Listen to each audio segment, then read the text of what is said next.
तो जी हाँ दोस्तों, एक बार फिर से आपका स्वागत है हमारे चैनल पर। और आज हम बात करेंगे 3 जुलाई दिन शुक्रवार की ताज़ा और बड़ी खबरें, जिसमें हम बात करेंगे चीन और भारत के झगड़े के बारे में, और जो अब फैसला लिया गया उसके बारे में बात करेंगे, और निजी स्कूलों के द्वारा ली जाने वाली फ़ीस का जो फैसला लिया गया है उसके बारे में भी हम बात करेंगे, और पेट्रोल डीजल के रेट के बारे में भी हम आपको सारी जानकारी देंगे, और जो हमारे भारत देश में सरकारी नौकरियां निकाली गई हैं उसके बारे में हम आपको सारी जानकारी देंगे। और व्हाट्सएप में एक बड़ा बदलाव होने जा रहा है, उसके बारे में भी हम आपको बताने जा रहे हैं। और आज की जो खास खबर है वो है कोरोना की दवाई को लेकर। जी हाँ दोस्तों, कोरोना की दवाई जो है मार्केट में आ चुकी है। अब इसका कितना रेट आपको देना होगा इसकी दवाई लेने के लिए, इसके बारे में भी हम आपसे बात करेंगे। इसलिए हमारे साथ जुड़िए रहिए और वीडियो को बिल्कुल भी स्किप मत कीजिएगा। अगर आपको हमारे द्वारा दी गई जानकारी अच्छी लगी तो वीडियो को एक लाइक ज़रूर कर देना। तो बात करते हैं आज की पहली बड़ी खबर की कि भारत के सामने झुका चीन फिर से पूर्व की स्थिति पर लौटने को हुआ तैयार। जी हाँ दोस्तों, आखिरकार भारत के सामने चीन को झुकना ही पड़ा है, क्योंकि वो अब अपने पहले वाली स्थिति पर लौटने को तैयार हो गया है। तो दोनों देश पूर्वी लद्दाख के इस इलाके से धीरे धीरे और प्रामाणिक ढंग से अपनी सेनाएं पीछे हटाएंगे। इससे पहले भी दोनों देशों के बीच हुई सेनाएं वार्ता के दौरान पहले भी स्थिति पर लौटने की सहमति बनी थी, लेकिन तब चीनी सैनिकों द्वारा समझौते का पालन नहीं करने के चलते तनाव बढ़ गया था। तो इसी के चलते 15 जून को दोनों देशों के सैनिकों में खूनी संघर्ष भी हुआ था। तो बात करते हैं दूसरी बड़ी खबर की कि निजी स्कूलों की फीस मामला पहुंचा सुप्रीम कोर्ट। हाई कोर्ट ने दी फीस वसूली की इजाज़त। जी हाँ दोस्तों, पंजाब में निजी स्कूलों द्वारा फीस वसूलने का मामला अब सुप्रीम कोर्ट पहुंच चुका है। हाल ही में पंजाब हरियाणा हाई कोर्ट ने निजी स्कूलों को राहत देते हुए स्टूडेंट से एडमिशन और ट्यूशन फीस वसूल करने की इजाज़त दी थी। हाई कोर्ट के इस फैसले को अब सुप्रीम कोर्ट में चुनौती दी गई है। हाई कोर्ट ने फैसले में कहा था कि निजी स्कूलों को ट्यूशन फीस वसूलने का अधिकार है, तो स्कूलों में फीस बढ़ोतरी ना करने के भी हाई कोर्ट ने आदेश दिए थे। तो हाई कोर्ट ने सरकार के उस आदेश को सही कहा, जिसमें 17/2021 में फीस बढ़ाने पर रोक लगा दी गई थी। तो इसके अलावा सुप्रीम कोर्ट में स्कूल फीस माफ़ी को लेकर एक और याचिका दायर की गई है। अब इसका फैसला जो अभी आना बाकी है। तो बात करते हैं पेट्रोल डीजल के बारे में कि पेट्रोल डीजल सस्ता, महंगाई से मिली बड़ी राहत। तो जानते हैं आज के रेट। तो देश में कोरोना के कारण लगे लॉकडाउन के बाद जनता के सामने पेट्रोल डीजल के महंगे होने की काफ़ी परेशानी थी। तो पेट्रोल डीजल की महंगाई से जूझ रही जनता को सरकारी तेल कंपनियों ने राहत दे दी है। तो बता दें कि पेट्रोल डीजल की कीमतों में कोई बढ़ोतरी नहीं हुई है। तो पेट्रोल डीजल के दामों में बढ़ोतरी के दौरान कांग्रेस और देश की अन्य विपक्षी पार्टियों ने विरोध प्रदर्शन भी किया था। तो बता दें कि बीते कुछ दिनों से पेट्रोल और डीजल की बढ़ती कीमतों को लेकर विपक्ष हमलावर हैं। तो पिछले 24 दिनों में डीजल की कीमत में 11 रुपये 30 पैसे प्रति लीटर की बढ़ोतरी की गई है। तो इतने दिनों में पेट्रोल का दाम 9 रुपये 17 पैसे प्रति लीटर जो चढ़ चुका है, लेकिन आज इसका दाम अभी स्थिर है। तो बात करते हैं अगली बड़ी खबर की कि तबलीगी जमात के मुस्लिमों का बुरा हाल करेगी मोदी सरकार। सामने आई ऐसी बड़ी जानकारी। केंद्र ने गुरुवार को सुप्रीम कोर्ट को सूचित किया कि गृह सचिव ने सभी राज्यों एवं केंद्र शासित प्रदेशों के मुख्य सचिवों को पत्र लिखकर विदेशी तबलीगी नागरिकों को उनके संबंधित देशों को ना सौंपे जाने का अनुरोध किया है। तो केंद्र ने शीघ्र अदालत को बताया कि गृह सचिव ने कहा कि विदेशी नागरिक पर्यटक वीज़ा पर तबलीगी गतिविधियों में शामिल पाए गए हैं, तो उन्होंने तुरंत उनके देशों में उनकी एकांतवास अवधि खत्म होने के बाद निवास नहीं किया जाना चाहिए, क्योंकि उन्हें के खिलाफ आपराधिक मामले मौजूद किए गए हैं। तो बात करते हैं अगली बड़ी खबर की, जो आज की हमारी खास खबर है। तो बैंकों में नौकरी का सुनहरी मौका यहाँ निकली है। 9600 से ज़्यादा वैकेंसी, ऐसे करें अप्लाई। जी हाँ दोस्तों, कोरोना संकट के इस दौर में सरकारी नौकरी की तलाश में जुटे और इसके लिए तैयारी कर रहे युवाओं के लिए अच्छी खबर है। खासकर ये खबर उन लोगों के लिए है और भी महत्वपूर्ण है जो बैंक में नौकरी की तैयारी में जुटे हैं या फिर बैंक में नौकरी करना चाहते हैं। तो बैंक में नौकरी के लिए वैकेंसी का इंतजार कर रहे युवाओं के लिए अच्छी खबर है।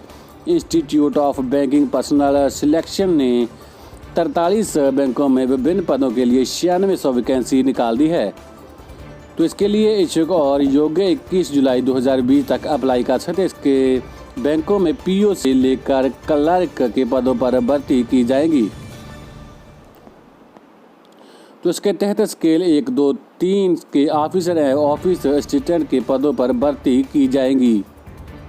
तो ये भर्ती किन किन शहरों में की जाएगी वो है यूपी ग्रामीण बैंक, उत्तर बिहार ग्रामीण बैंक, सर्व हरियाणा ग्रामीण बैंक, राजस्थान मरुथरा ग्रामीण बैंक, मध्यांचल ग्रामीण बैंक और मध्य प्रदेश की बैंक में, और हिमाचल प्रदेश झारखंड ग्रामीण बैंक और बड़ौदा यूपी आयुर्वेद बैंक, लखनऊ दक्षिण बिहार ग्रामीण बैंक, पटना बिहार, बड़ौदा राजस्थान क्षेत्रीय ग्रामीण बैंक और छत्तीसगढ़ राज्य ग्रामीण बैंक समेत कई बैंकों में भर्ती की जाएंगी। इसके लिए जो हमारी एज होती है वो रखी गई है 18 से 28 वर्ष की।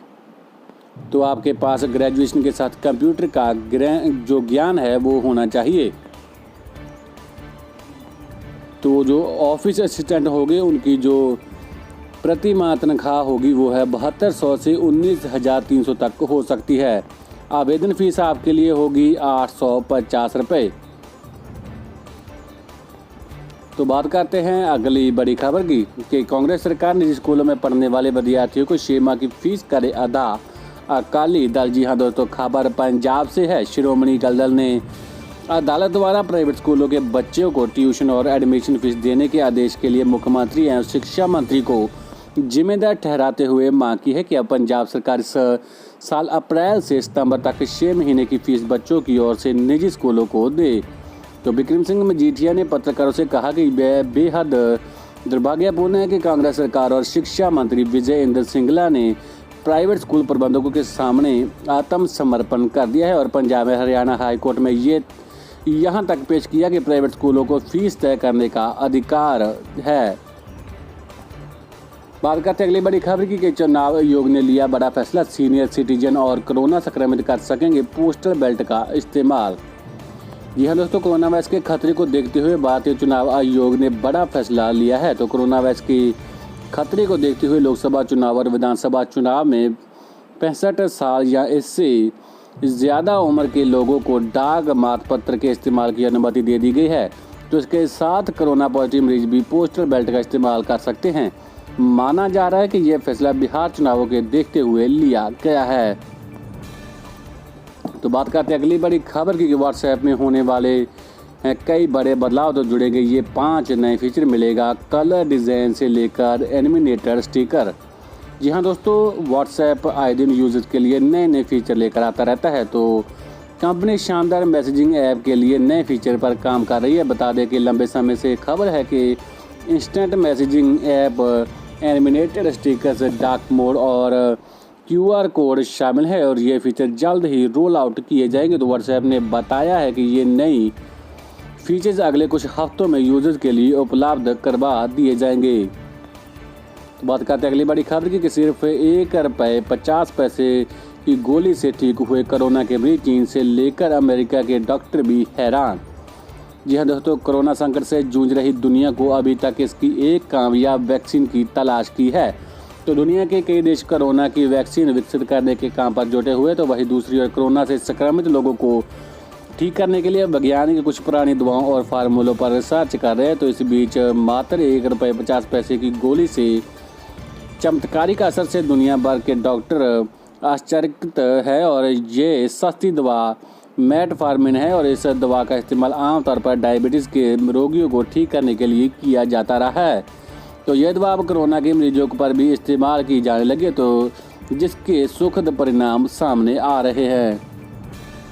तो बात करते हैं अगली बड़ी खबर की। भारत में कोरोना के केस 6 लाख के पार। सिर्फ 6 दिन में आए 1 लाख नए मरीज। तो 20 दिन में 3 लाख मरीज सामने आए।